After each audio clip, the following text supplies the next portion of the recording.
Hey, what's up, friends? My name is Sureshnie and welcome to Study Sesh, brought to you by Boston Broadcast. As always, these sessions are here to unlock a beautiful nugget of knowledge, and today is no different. We are discussing time management, and we're speaking about effective time management. And joining us to discuss, I'd like to welcome Dr. Laura Fisher.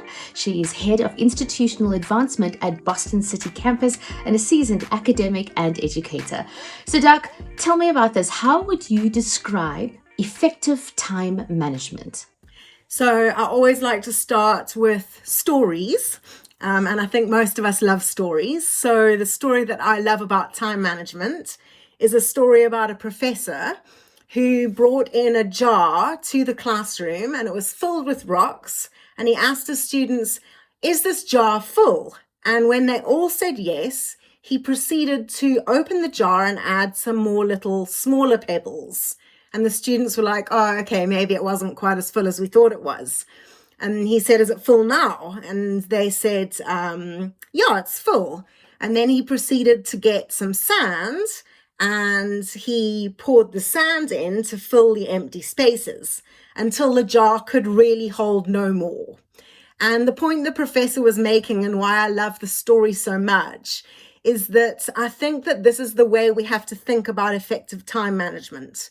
Is that the larger rocks represent the more important tasks and priorities that we have in our lives, whereas the smaller and less important tasks can be fit in between those things. So effective time management really revolves around prioritizing tasks in this way in order to build an effective kind of strategy to boost your own confidence around your ability to perform academically. Yep, absolutely. So then can you share why having a study schedule is so crucial for students? So after many years in education, and obviously having once been a student myself, I can only say that having a study schedule is the most important thing you can do for yourself. And the research kind of backs this up 100%.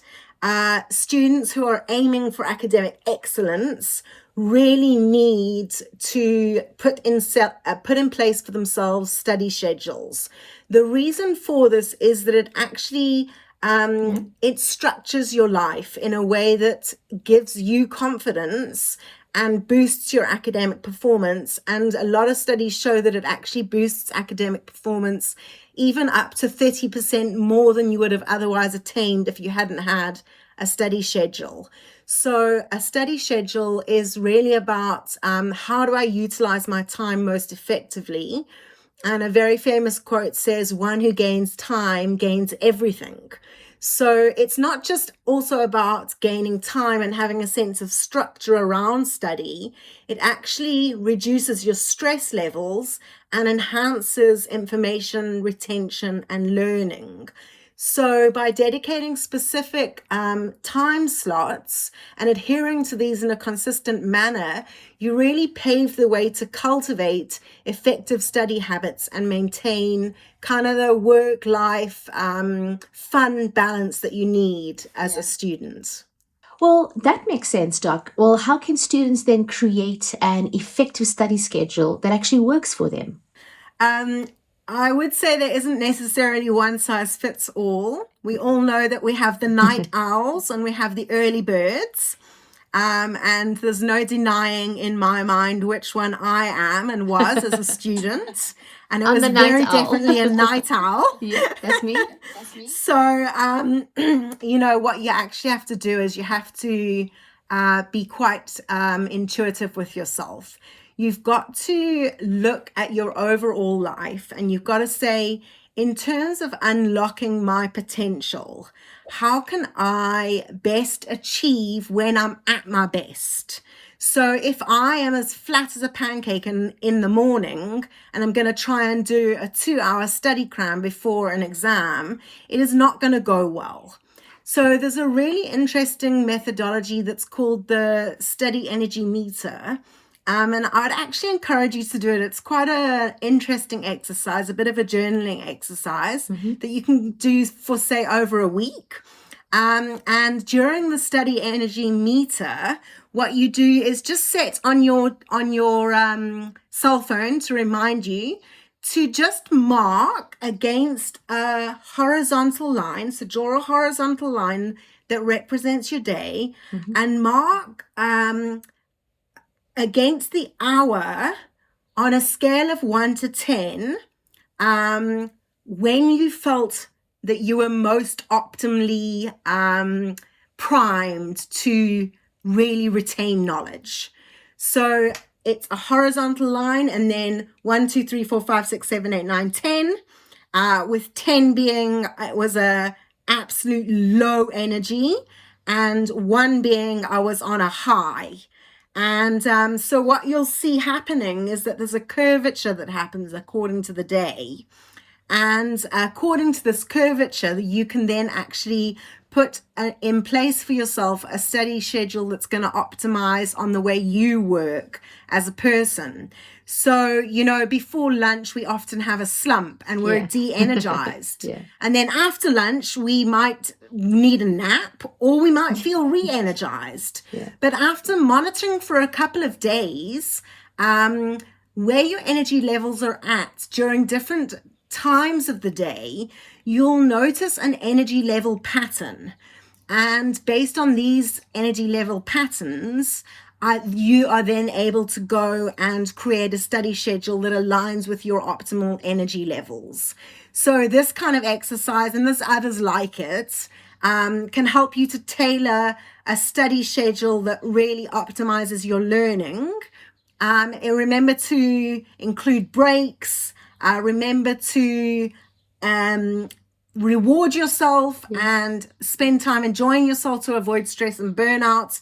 But really, I think that is the best way that I've found. When am I lowest? When am I at a 10 and just like want to dig into my grave and go to sleep for like eternity? And when I'm at a 1 and I'm like, come on, bring it on. I'm ready for this. And then work around that and create something that works for you. Our next key point is prioritizing your tasks. Now, why is it essential, you think, for students to prioritize their tasks effectively? I think prioritizing tasks effectively is a lifelong lesson. Yes. Not necessarily that just students have to manage, but all of us have to manage. But particularly in your studies, you obviously want to prioritize your tasks effectively. So there's loads of different ways to do this. And again, I would say there's not necessarily one size that fits all. The most kind of standardized way of prioritizing your tasks is by using what they call an Eisenhower matrix, which is basically a quadrant, which has 4 little mini quadrants in it, and it's most important to least important, most important but not now, to important but later. So you want to get a sense of, okay, practically on my to-do list, how can I divide my tasks in a way that I understand urgency and importance? Urgent and important, important but not urgent, urgent but not important, not urgent and not important. These tasks can be eliminated altogether and shouldn't be used to numb out and waste your time. So the reason it's called the Eisenhower matrix is that Eisenhower was a 5-star general in the US Army, the 34th president of the United States of America. And he used this as a task management tool all the way back in World War II. And I think if something's been being used that long, that it's probably got quite a lot of efficacy to it. And many of our apps that we have today, and there are hundreds of apps available to help you to manage your time more effectively. Many of our apps are also built on similar principles, like what's urgent and important, what's important but not as urgent, what's not urgent or important, and then eliminate that. And, really just work out how you're going to actually prioritize what it is that you need to prioritize. I mean, the apps that are out there, there's almost too many. And my word of advice, having tried so many of these apps, is that find one that you love and stick with it. Don't decide one week that you're going to do monday.com and the next week you're going to try Trello and the next week you're going to try Google Calendar and the next week Forest and the next week Focus List, because believe you me, and then you eventually end up going back to your piece of paper and pencil and trying to work it all out. So, I personally love Trello. It allows you to create boards with these Eisenhower matrix kind of labels on them, and we can put a little diagram that I think would be very helpful for students to visualize this. That we can create boards on Trello where we're able to see our different subjects or projects and prioritize so that we are being structured in the way we prioritize our tasks. And it's important because you don't just want to be living just doing tasks all the time. Exactly. And when you're all over the place, that's what ends up happening. It's busy work. It's like you're doing something all the time, but you don't know what it is. So I really am an advocate for working out how to prioritize properly, more so for you to have time to also enjoy yourself. Laura, this next question is so imperative in my life because I'm one of those super busybodies and always distracted. Let's minimize distractions. How can students, even people like myself, reduce distractions and also just stay focused while we're studying? Yeah. I think that in this day and age in particular, it's extremely, extremely difficult to do this because, even just to prioritize like not getting notifications in to your phone for like 20 minutes is quite hard. And then someone's calling you and then you've got 7. I think that the average is like teenagers these days have, I don't know, like 10, 14, 16 apps open at all times. Yeah. And for them, it's actually barely distracting, which I can't get my head around that. But anyway, I'll give you my 2 cents worth. I think personally, and I have 3 teenage boys, and I do see that it is helpful to them to create a designated study space. And this space should be a space that is your study space and only your study space. I don't think your bed is the right place, even though it's comfortable. And even though you might have good internet there and you might be cozy and it might be warm, I think that getting out of bed is really important. And I think particularly for students, it's really important. So get out of bed, find a designated space. It doesn't have to be big. My little office here is a very small space, but it's my little space. It represents what I love. There's flowers, there's birds chirping in the background. There's a beautiful backdrop that I like. I've got a lovely light above me. So it gives me a feeling of this is my workspace. And I think this is more and more important because many of us are doing everything from one place. We're working from home, we're studying from home, we're parenting from home, we're doing everything from home. So you've got to find that little place that's like your sacred study space. Mm-hmm. So these spaces should be uncluttered.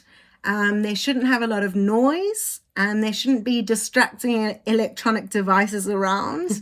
I know that there are actually a lot of people that really benefit from studying to certain kinds of music. And I myself have found that to be quite helpful. So if you are one of those people, that's something that you can include. But other people, the noise cancelling headsets really help to minimize distraction.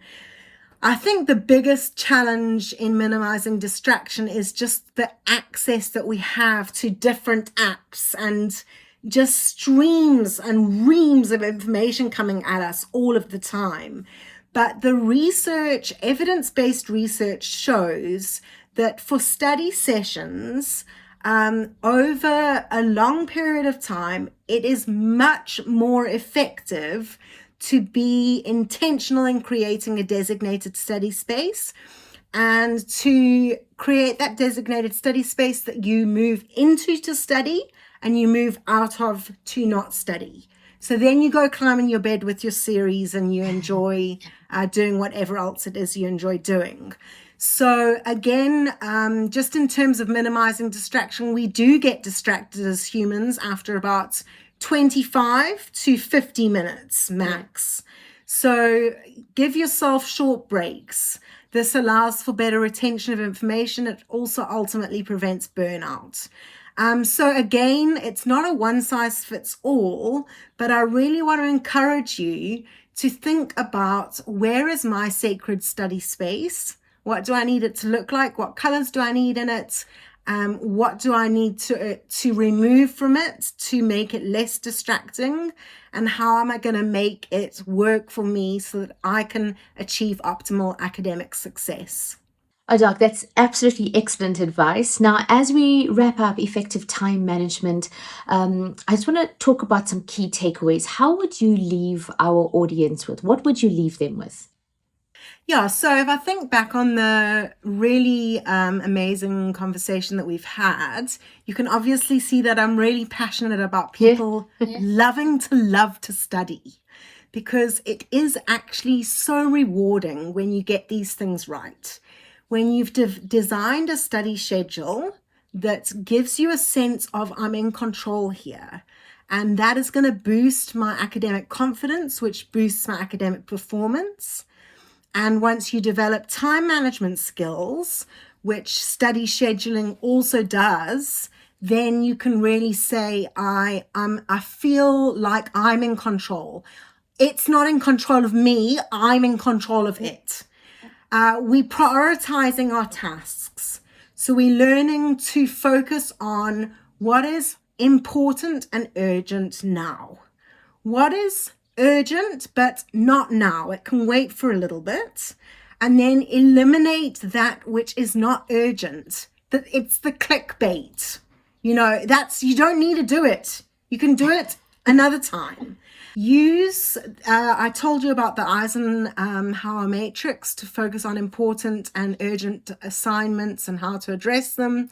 I also talked about the reams of apps that are available, and just choosing an app that works. Like, I like Trello, and sticking with it, and just you have to learn how the app works. So it's best to just stick with something and get really good at using it and leveraging it to your advantage. And then creating sacred study spaces we spoke about. Minimize distractions by creating your designated study space. Use noise cancelling headsets. Focus on removing electronic mode devices that are going to really be disruptive, switching notifications off, using the focus availability that's on all of our phones now.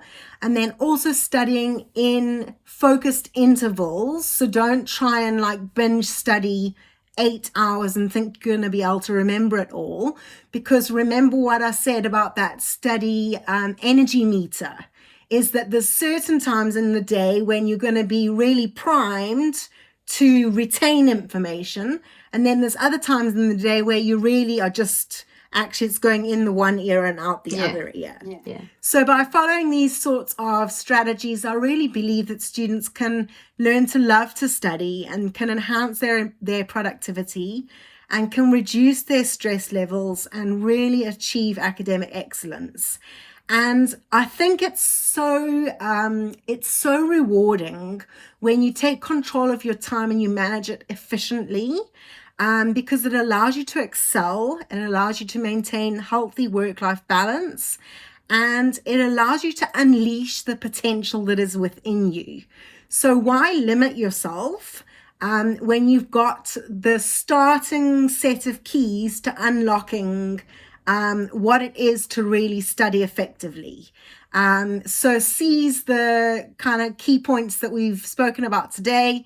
And I know that your future self will thank you, even if you're thinking right now, oh, why does she have to remind me of all of this stuff? Your future self will thank me, and it will thank you. So yeah, I just want to encourage students, you only have this opportunity in your life to study, maybe in the kind of focused way that you're studying, and maybe you're juggling multiple balls as well. Whatever you're doing, find what works for you in each of these areas, and I believe that you can achieve success. Oh, I absolutely loved the session with you, Dr. Laura Fisher. I think even in my own life as a student of life, but also somebody who's working, these are such wonderful little blocks that you've given us. These are foundation blocks, and I know I will use it effectively in my workspace, and even as a parent, is just to prioritize this. You made so much sense on the different factors, things that I need to implement, and the strategies. And I think students, if there's any course that you need to revisit and rewatch, this might be where you actually start. Thank you so much, Dr. Fisher, for being with us on #Study Sesh, brought to you by Boston Broadcasts.